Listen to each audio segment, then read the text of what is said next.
ئەو پردەیەتان بینیوە بەڕێزان چۆن ئەو دوو شەقامەی بەیەکەوە بەستۆتەوە و لەو بەرەوە بۆ ئەو بەردەپەڕیتەوە.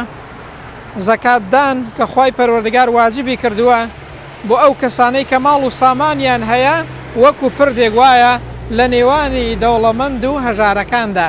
پردی دروستکردنی برایەتی و خۆشەویستیە لە ناو کۆمەڵگادا.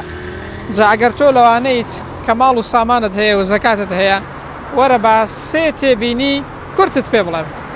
خاڵی یەکەم سوپاسی خوای پەروەردگار بکە کە زەکات دەدەی، چونکە تۆ کە زەکات دەدەی دیارە ماڵت هەیە بۆیە زەکات دەدەی.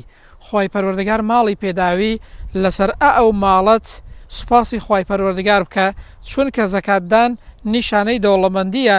دەی سوپاسی خوای پەروەردگار بکە چەند کەس هەیە لە جیاتی ئەوەی زەکات بدات زەکات وەردەگرێت. دەی تۆ کە زەکات دەدەی سوپاسی خوای پەروەردگار بکە لەسەر ئەو ماڵی کە خوای پەروەردگار پێی داویت.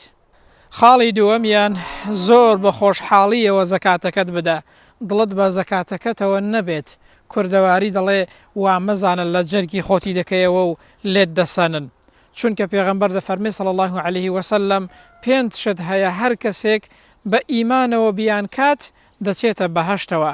یەکێک لەوانە ئەوەیە زەکات بدات، زۆر بە خۆشحاڵی و دڵی بە زەکاتەکەیەوە نەبێت، زۆر بە دڵێکی ئاسوودە و خۆشحاڵیەوە زەکات لە ماڵەکەی دەرکات. خاڵی سێەمیان ئەگەر 2.5 ملیۆن دانرا و یاخود زیاترت هەبوو ساڵێکی بەسەردا سوڕایەوە لە هەر ملیۆنێک 25,000 دەکەیە زەکات.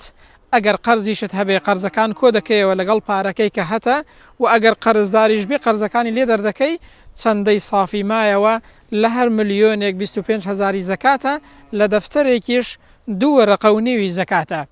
ئەو زەکاتدانە بزانە ماڵەکەت پاک دەکاتەوە و بەرەکەت داری دەکات، دڵ و دەرونیشت پاک دەکاتەوە.